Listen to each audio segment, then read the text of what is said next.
Thanks for making time today. Oh, thank you. I appreciate it. I'm really enjoying extended family. I thank you so much for saying that. It is an unbelievable cast, and I think that one of the things that I found certainly, is that the three of them in particular, the three leads, John, Abigail, and Donald, and then Lenny and Sophia and Finn, they're all so likable, and they are likable people in life. They are really fun people in life. And I think that, initially when we were working on the episodes, you're always looking for conflict in shows because, in particular, when an audience is watching a story or when you're developing the story, people are like, "Well, what's this show about? What's it?" Well, they're arguing over it. You you borrowed my car. I said not to borrow my car, and now we're going to talk about why you should have borrowed my car or not. And you're always looking for that, right? What is the conflict? What are they fighting about? When the fight gets worse, when the fight gets better, blah blah blah.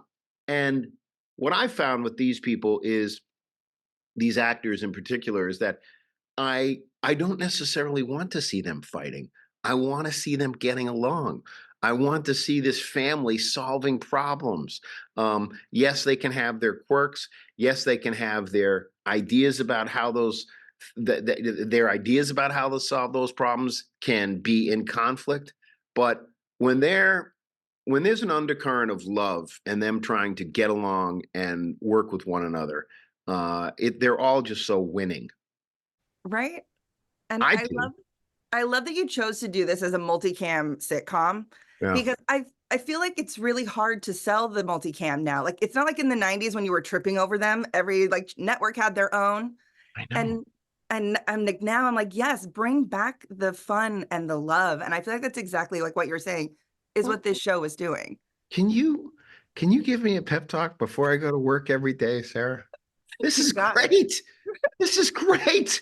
I mean, I you need got people to say that. I love what you're doing. Well, it's interesting. I think that there is and I worked on sitcoms as an actor and had no idea how hard it was to write one of these things.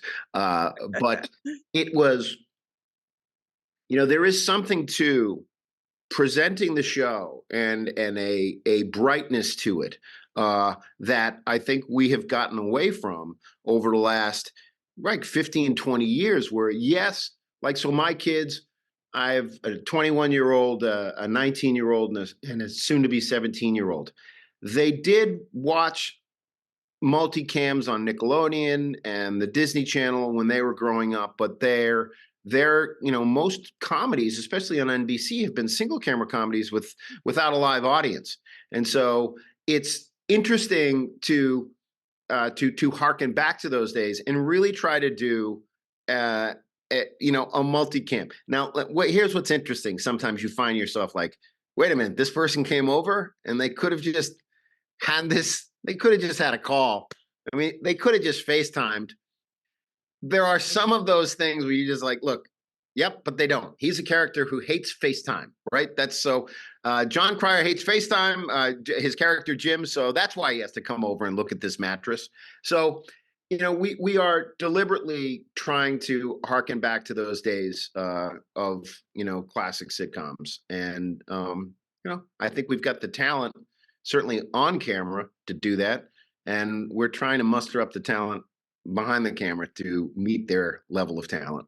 And I want to ask you about that because you've got John Cryer and Donald Faison, two like comedy icons. Like, how Yeah. did you convince them to join your show? Well, I mean, they got an offer. Besides it being amazing, but Not like like it's not like they're doing it for free. for Uh, sure. I feel like John no, Cryer's like, I'm retiring, and now he's back, and I'm so excited to see him. well, what's funny is that John, we met with John. He had wanted to get back into the multicam game. He has a really great. It's like Liam Neeson in the Taken movies. He's got a particular set of skills, but he has so many skills. This guy can, Broadway, film, single camera. I mean, he played Lex Luthor in Supergirl.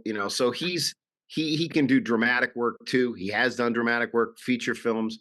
I think that he wanted to do a sitcom again. And when we found that out, we offered him uh, the part. And then Donald came in. He got offered the part after that. And then, of course, Abigail, she was so terrific. And yeah, so we got really, really lucky with these three actors. They're all just really lovely, awesome people. Yeah, and Abigail, I know her from Grey's Anatomy, so seeing her do comedy is so Yeah. fun. Well, it's funny because I have a friend that I worked with on Shameless, who ran Grey's Anatomy, Krista Vernoff. Her and I wrote together on Shameless for a couple of seasons, and she called me up and she said, "You got to take a look at this audition that's coming in from Abigail Spencer, who I had done a small show called Wayne, which is actually a great show written by Sean Simmons, and it's on Amazon if anybody wants to watch it. But it's amazing, and Abigail was on that. And so I'd known her as a, of course, from Rectify and Suits as a dramatic actor. She came in, she just crushed it, had great chemistry with John and Donald. And now we're here. I love it. So where did just to kind of get back to basics a little bit, where did the idea for extended family even come from? Yeah. So the idea for this is based on a family in real life. This happened to them.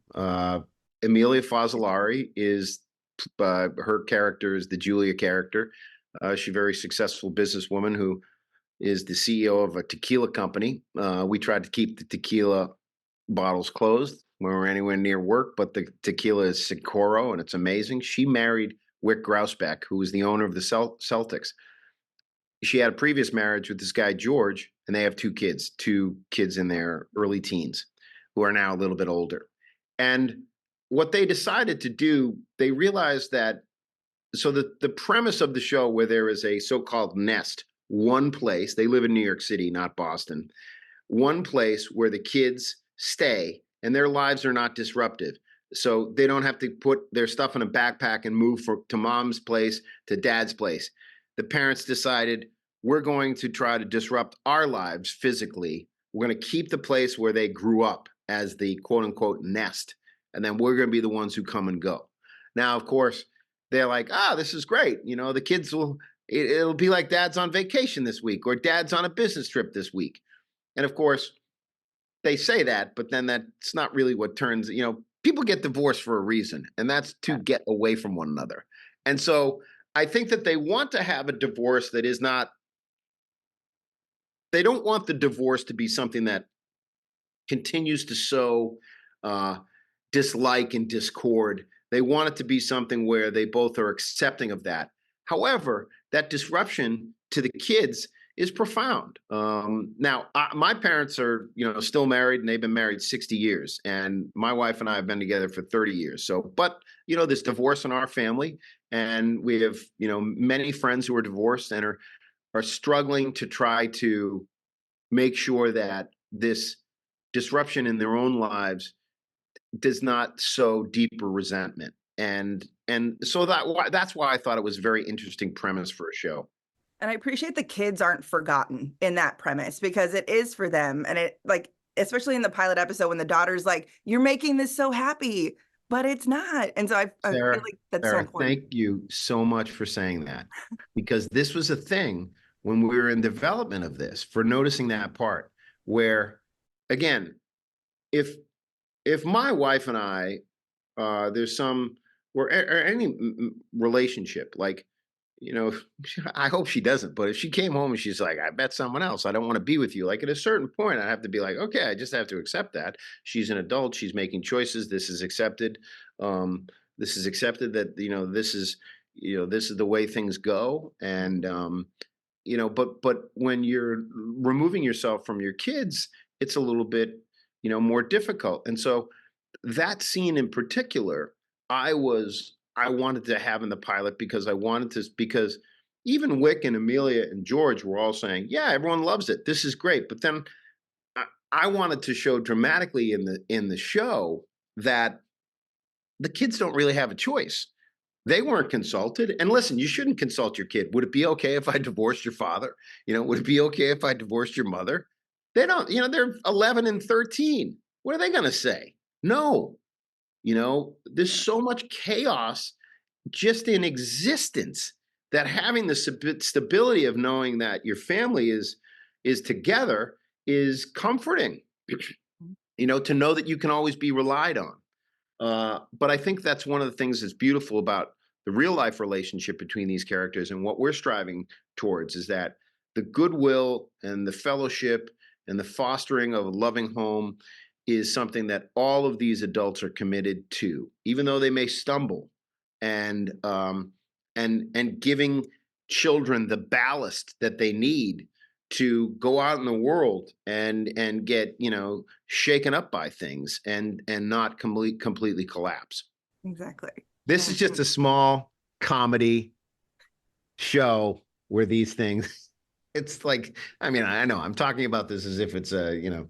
No, but it's meaningful. There's a reason why like sitcoms are the way that they are. Like they get a little bit of a bad rap of like everything gets tied up with a bow. I'm like, yeah, but they also help you process in a way without thinking about it. And I think it's Yeah. so important. Yeah. Well, thank you for saying that. I think you're going to really like this episode that's coming up, this sleepover episode where they're just going to have a sleepover. And then basically what happens is Grace is going to have a sleepover. She has a friend come over and they're like, yeah, no problem. Let's have a sleepover. Then all of a sudden the girl bursts through the door and her boyfriend has just broken up with her and she's Oh. inconsolable. And the Mhm. two guys are there. And Trey's, you know, soon to be stepfather. He's like, yeah, sleepover's fun. We'll make some popcorn. We'll watch a movie. And they're like, oh no. You No, don't even know. this is a 14-year-old girl sleeping over who's just had her heart broken. Everyone's devastated. They don't want to make, you know, slime in the you know, in the kitchen. Yeah. They're navigating these relationships for the first time. And so the advice that Jim ends up giving Grace is essentially, we're all awful people deep down, and we have values, these fundamentals that we need to learn about how to be a person of character, so that they're guardrails for us being awful, because we all want to be selfish at times, and yet we can't because it impacts the other people that we know. So this all seems, again, to an adult would seem fundamental. You have to realize that when you're 13 or 14, if no one's taught you these things, you don't know these things. And I think that's a perfect way to end this chat. Mike, thanks so much for the time. I hope Sir, everyone checks out Extended Family because I'm loving it personally. thank you for saying so. Thank you for watching. Thank you for the granular question. I can tell you we're not just looking at talking points. And let's follow up on this at the end of the season. I'd love to talk to you again. I would love that. Thank you. Thanks, Sarah. Have a good one. See you later.